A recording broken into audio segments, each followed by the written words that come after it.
Welcome to the Protagonist Pub. My name is Tammy, and this is Where Characters Gather.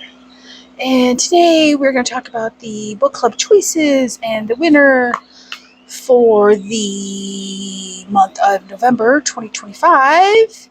And it is also the last book club choice before it goes on hiatus for the foreseeable future, at least for 2026. So, let's talk about the four choices, and then we'll talk about the winner. So first up would be Ordinary Grace by William Kent Kruger. This was part of my birthday haul. This was A Better World's book choice or selection. And as you know, if you're a regular watcher of this channel, I love his writing, so I will read you the back. New Bremen, Minnesota, 1961. The twins were playing their debut season. Ice-cold root beers were selling out at the soda counter of Halderson's drugstore, and hot stuff comic books were a mainstay on every barbershop magazine rack. It was a time of innocence and hope for a country with a new, young president. But for 13-year-old Frank Drum, a preacher's son, it was a grim summer in which death visited frequently and assumed many forms. Accident, nature, suicide, murder. Told from Frank's perspective 40 years later, Ordinary Grace is a brilliantly moving account of a boy standing at the door of his young manhood, trying to understand a world that seems to be falling apart around him. It is an unforgettable novel about discovering the terrible price of wisdom and the enduring grace of God. Kruger is an author I will always gravitate to. And I was so happy to finally manage to work one into the book club choices. Okay, the next three choices are all on my Kindle. I own all three of them. So first up would be My Kind of Happy by Kathy Bramley. And this is 450 pages. I think flowers are sunshine for the soul. Flowers have always made Fern smile. She treasures the memories of her beloved grandmother's floristry and helping her to arrange beautiful blooms that brought such joy to their recipients. But ever since a family tragedy a year ago, Fern has been searching for her own contentment. When a chance discovery inspires her to start a happiness wish list, it seems that Fern might just have found an answer. Sometimes the scariest path can be the most rewarding. So is Fern ready to take the risk and step into the unknown? And what kind of happiness might she find if she does? Fall in love with this romantic, feel-good story from bestseller Kathy Bramley about one woman's search for happiness. And it says, My Kind of Happy was originally published as a 4-part serial. This is the complete story, all in one package. I just think it sounds delightful. Okay. Next up is Southern by Design by Grace Helena Walls. And this was a recommendation from the lovely Lindsay Loomis. And suddenly, I can't talk. This is 368 pages. Sweet Magnolias meets Fixer Upper in this delightfully refreshing debut about a woman bravely chasing her dreams, building a life on her own terms, and maybe even discovering a second chance at love. Magnolia, Mac Bishop, is staring down the barrel at single motherhood. Thanks to an unsolicited personal picture, her husband texted another woman that quickly went viral among every mom group in town.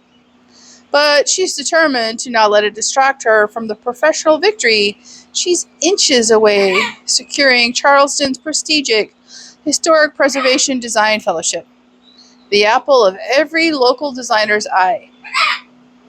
But when the final house tour is undone by a host of calamities, Mac's shot at the fellowship goes up in flames. Smelling blood in the water, Mac's mother, the original Magnolia Bishop, breezes in with a project lead, strings attached. There's one thing Magnolia lives for. Aside from maintaining her station atop the Southern social ladder, it's to control Mac's life. And that includes keeping the identity of the absentee father Mac never knew in the shadows. While working for her mother as the professional equivalent of moving into one's parents' basement, Mac spots an opportunity to make it her own when a television network puts out a call for local designers. Pitching the home renovation TV pilot of her dreams, one with a historic preservation twist, might just be the way to finally prove herself. She'll have to do it covertly to avoid her mother's interference. Just when Mac finds her professional footing at home, she spots an impossibly familiar figure unloading his moving truck into the newly sold house next door. She's furious, floored, and regrettably flustered because Lincoln Kelly is the one who got away. 15 years earlier, he was a summer romance she inadvertently fell in love with, and when he left, following his dreams to New York, Mac was brokenhearted. Filled with characters who could step off the page and a reminder that nothing worth saving is beyond repair, this charming and delightful debut novel will resonate with readers of Southern women's fiction by Mary Kay Andrews and Christy Woodson Harvey. We both know I love those two authors, and I am very much looking forward to this book. Okay, up next, Nowhere But Home by Liz Palmer. This is 384 pages. Queenie Wake, a country girl from North Star, Texas, has just been fired from her job as chef for not allowing a customer to use ketchup. Now the only place she has to go is home to North Star. She can hope maybe things will be different. Maybe her family's reputation as those Wake women will have been forgotten. It's been years since her mother's notorious for stealing your man, your car, and your rent money was killed. And her sister, who as a teenager was branded as a gold-digging harlot after having a baby with the local golden boy, Wes McKay, is now the mother of the captain of the high school football team. It can't be that bad. Who knew that people in a small town Texas had such long memories? And of course, Queenie wishes that her memory were a little spottier when her feelings for her high school love, Everett Coburn, resurface. He broke her heart and made her leave town. Can she risk her heart again? At least she has a new job.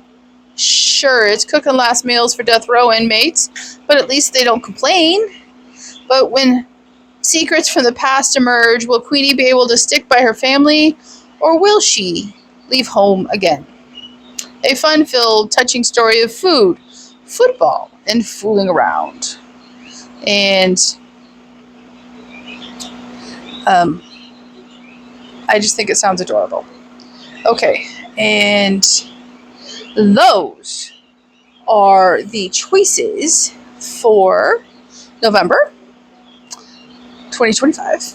And I think they all sound great. And thank you, Fireball, but I don't want it, sweetheart. The winner of the final poll was Ordinary Grace by William Kent Kruger. As much as the other books sound enjoyable, I am so pleased that this book won. I cannot tell you how just incredibly happy I am that this book won.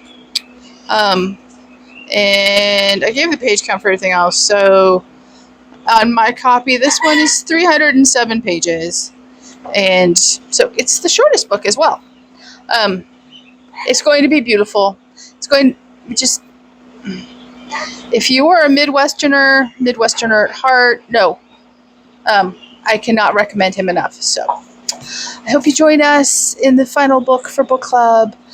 Leave a comment down below, like and subscribe, and I will see you here next time at the Protagonist Pub.